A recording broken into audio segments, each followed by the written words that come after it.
Hey there guys, welcome to Bizzleberry's patch 8.20 support tier list. There weren't too many changes this patch. The only support champion that got changed this patch was Nami. Her heal got reduced 5 per level, so it's nothing crazy there. One thing to bear in mind, the Ezreal rework is coming through, and the Dark Harvest from junglers is getting nerfed earlier overall throughout the entire game, but early game damage should be noticeably different. About a 20 damage reduction there, I believe.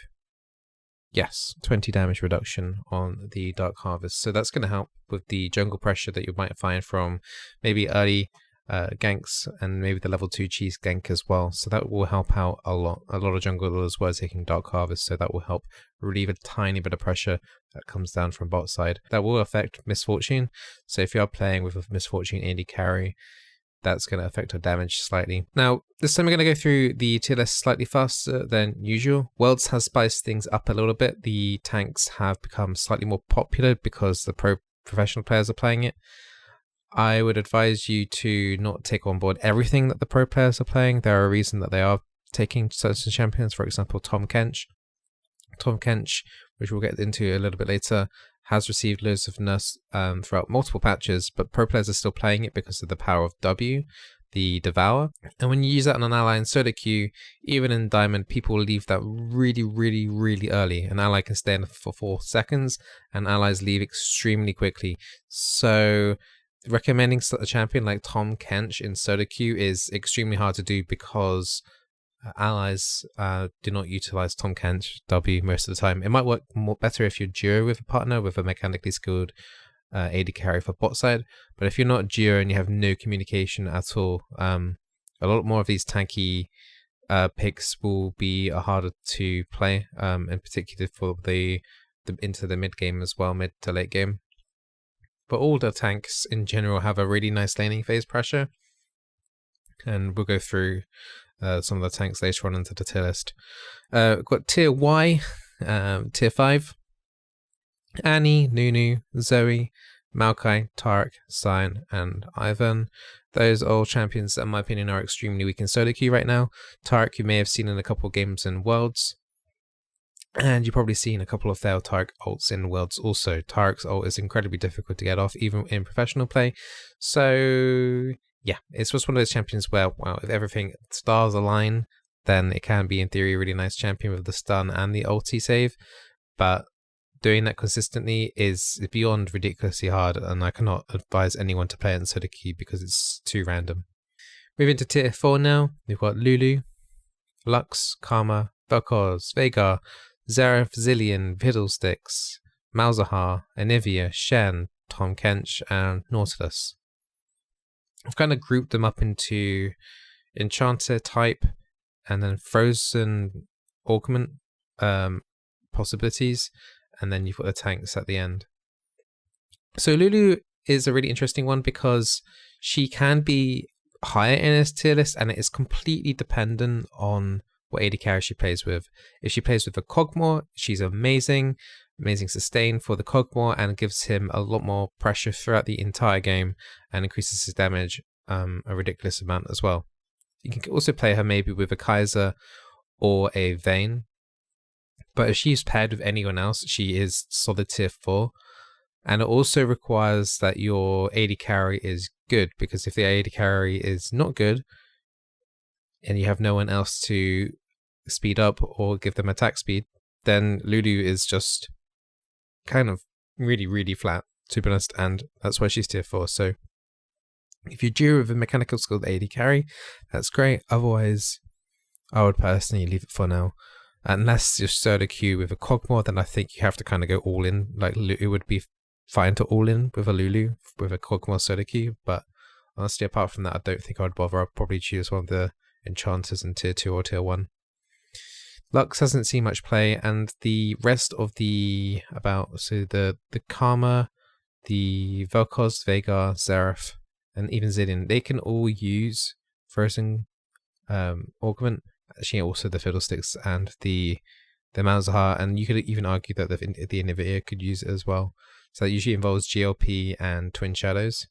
It does give you a fair amount of movement speed, 20% extra CDR as well from the GLP, 10% from the Twin Shadows, and you've got 10% from your starting item as well. So that's 40% CDR by the time you've completed your build. So that's already a nice little perk there. Now there's a couple of things you can do in regards to the Frozen Augment. For example, with the Veigar cage, if you actually put down the cage down first and then quickly GLP at the same time, what happens is that the enemy tries and runs out of the circle, but as they are edging out of range of the cage, the GLP comes out, and then it slows. Not only does the GLP slow them, but the active on the passive of Glacial Augment procs, and that leaves a field of ice on the ground, so it makes them even slower. So it almost guarantees that they get hit by a cage, or at the very least they stay in the cage, which is insanely powerful. And Veigar's stun is probably one of the most destructive CC spells in the entire game. If you want this to succeed in solo queue, there's a couple of things that generally need to happen. Ideally, you need to give your jungler heads up and ask for plenty of ganks in lane. Most of these champions, for example, have decent CC, usually only one, but the Glacial Augment will help you catch up. Also, don't forget to auto attack, because that will also apply a slow. So it gives your jungler a much easier job to get in. It will probably get at least a flash out of the enemy side. Secondly, expect to be bullied before you get your ultimates. I think every single champion in this Frozen Augment list is particularly weak before they hit level 6. Like the Malzahar, the Veigar, the Xerath, the Vel'Koz, their damage power spikes don't really come in at all until level 6. Once they hit level 6 and they can start using the augment and using their full combo abilities, it does become kind of cheesy and quite strong. Just bear in mind that all of these champions get countered by hard engaged supports, so like the Alistair and the Leona, the Blitzcrank, etc. Those will easily get countered by this early, and it does revolve around that you get GLP or Twin Shadows particularly quickly to be able to keep the momentum going with your Frozen Augment. A couple of the weaker tanks, we briefly mentioned over Tahm Kench how he is good in pro play, but not so good in solo queue. Shen has the same kind of mentality on that as well. You go full in, and you need your AD carry to follow up. You can have a little bit more roaming success with the Shen and the Tahm Kench and the Nautilus compared to some of the other champions. So Tahm Kench, for example, can ult your jungler in, but once again, this requires more communication. So the more communication that is required for you, especially in solo queue, isn't a good thing to be able to make the champion work. So it makes it good if you're duo or doing competitive ranking system with 5-man premates, but in terms of solo queue, these champions are meh. Alright, let's speed this up. Let's go to tier 3. So tier 3, we have Leona, Bard, Poppy, Janna, Gragas, and Blitzcrank. So a couple of those champions there have really great roam potential. The only one there that probably doesn't have much roam potential is the Janna. Janna at the moment as an enchanter is fairly weak right now. There are much better Janna equivalents of types of supports like the Nami and the Morgana, which we'll get into a little bit later on. The Leona pick is very good in low elo, but as I've always said, you'll struggle to play her a little bit later on. But her roaming potential is amazing. You just have to make sure you go Moby Boots and know when to leave your lane. Macro play is crucial when playing champions like Leona, or even the Gragas or the Blitzcrank, even the Bard occasionally. All of these tanky, high mobility champions require very good macro to be able to increase your elo in solo queue. Just staying at bot side isn't usually generally good enough. So always weigh up your options basically in your games. Poppy is on tier 3. She can be up or down here depending on how many dash champions are on the enemy team. So if you are against no dash champions, I'd say she's probably tier 4 or maybe even tier 5. But if you're against the full team of dashes on the enemy team, you're probably looking at maybe tier 2 at the very best, due to how good she is just pressing one spell and stopping so many dashes coming onto your AD carry or one of your squishy targets, that it does stop a lot of mobility coming up the other team. A lot of the high mobility champions are meta right now. You've got the Camille, you've got a lot of the assassins as well, are all dash components, so She's super good against dash, and if you pick it properly, and preferably like last pick, then that can be super useful as well. Gragas as well, haven't been able to play him too much, but from what I have played of him, he has really nice roaming capacity, and also he has a really nice engage as well in the early game. But as you get into late game, especially if you don't pick up anything in terms of kills, you will be pretty squishy, and you'll be more acting as a peel or a flank engage. If you can get a good flank and then just chuck your ult in to spread out the entire enemy team, that can be pretty effective at times as well. Right, let's move up to tier 2. We have the Braum, the Alistair, the Morgana, the Sona, the Rakan, and the Brand. So the Braum and the Alistair are both very good in lane and early mid game. Braum is probably better in the later stages of the game. The problem with the Alistair in particular is it's full in. Once you go in, you have to make sure that something happens out of that, otherwise there's a good chance you're going to get caught out yourself. So there's always that risk factor, and sometimes you don't always want to go in because you don't know where the enemy jungler is, and it can leave you sitting back behind doing nothing sometimes. Alistair's roam capacity is amazing, especially when she hits 6. You can go behind the enemy mid lane tower if you have to, pop your ulti to negate some of that tower damage after taking a couple of shots, and then headbutt, pulverize them, and you're already back into mid lane, and that should maybe set up a kill, especially if the mid lane has no dash and if they have no flash. Morgana, it's hard to place her completely. Sometimes I want to put her to tier 3, and then sometimes it's tier 2. She's getting played a lot less right now. I think it's primarily due to the amount of physical damage that's coming out in lane, and she's pretty squishy herself. Now, usually when there's usually more physical damage on the team, Morgana's shield can sometimes be worth more because she can spell block a lot more things. But the problem is that AD damage is still so high right now that for Morgana in particular as well, you have no choice but to go Zhonya's, and then it just feels like it really slows down your build and everything, and it feels like you can't really do anything without flash sometimes. That being said, Black Shield can be incredibly a powerful skill. If you have a nice hyper carrier as well, Ardent Censer can be pretty nice for the person that has it, because immune to CC for a little while, increase attack speed, it can set them up really nicely. But once again, that also means you're relying on someone else to be able to push you forward. So at times it feels like she should be tier 3, tier 2. I think it's reasonable place to put her tier 2 because she is generally a pretty nice safe pick, as well as the Braum. If you don't know what you're playing into, and if you like first pick support, then both these Braum and the Morgana are pretty good for that. So I think that's why she's in tier 2 for now, but I'll have to keep evaluating it. But the end of the season is nearly here, so things might get changed up completely after the end of the season. Sona, reasonable harassment in lane, really good sustain later onto the game. If the fights last longer, she becomes a lot more powerful. Once again, her ult does require usually a flash to do any engage play whatsoever, but she doesn't have to flash in, she can act as a peel as well to protect AD carry from assassin. Rakan, probably one of the best flankers in terms of CC in the game right now in terms of support. You can really get in, sneak in from the side, and ult up, round up a few people, W, knock them up, and then get back to your team again.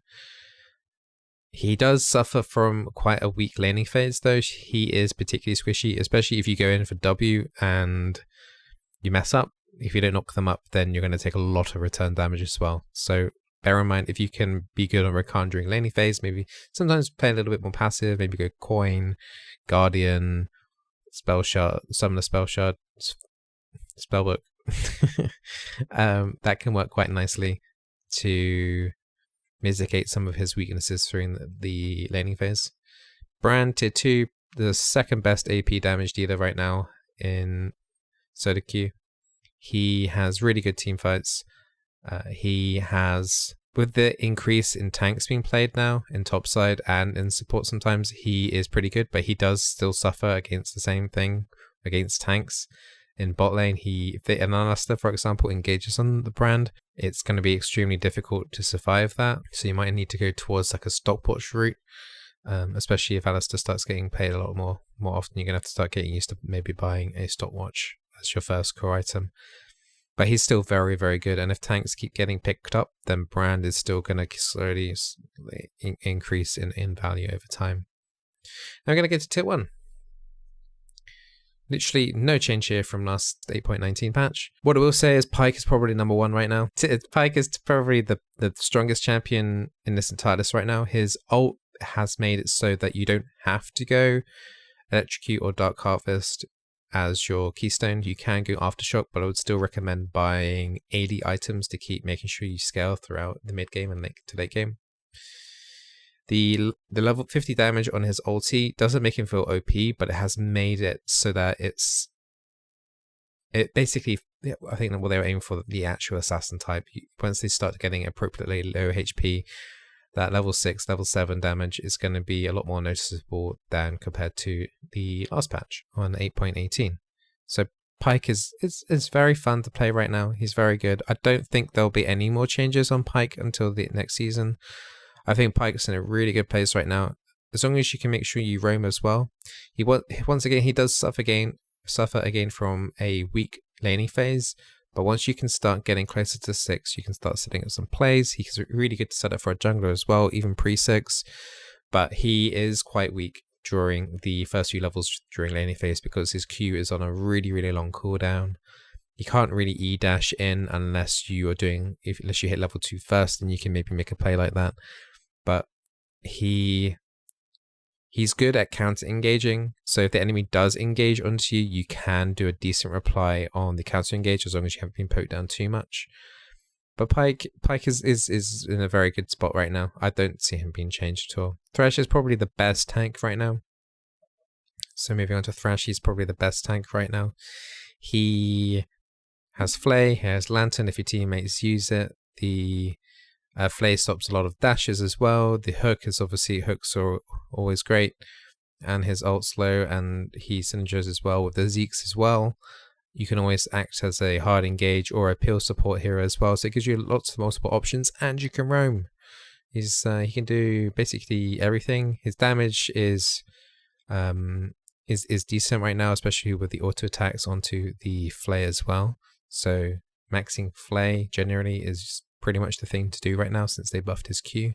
So yeah, Thresh is in a really nice place too. Once again, I don't see him being changed until maybe next season. Zyra is probably the best AP mage right now. I think she also has the highest win rate as AP mage bot side as well, I believe.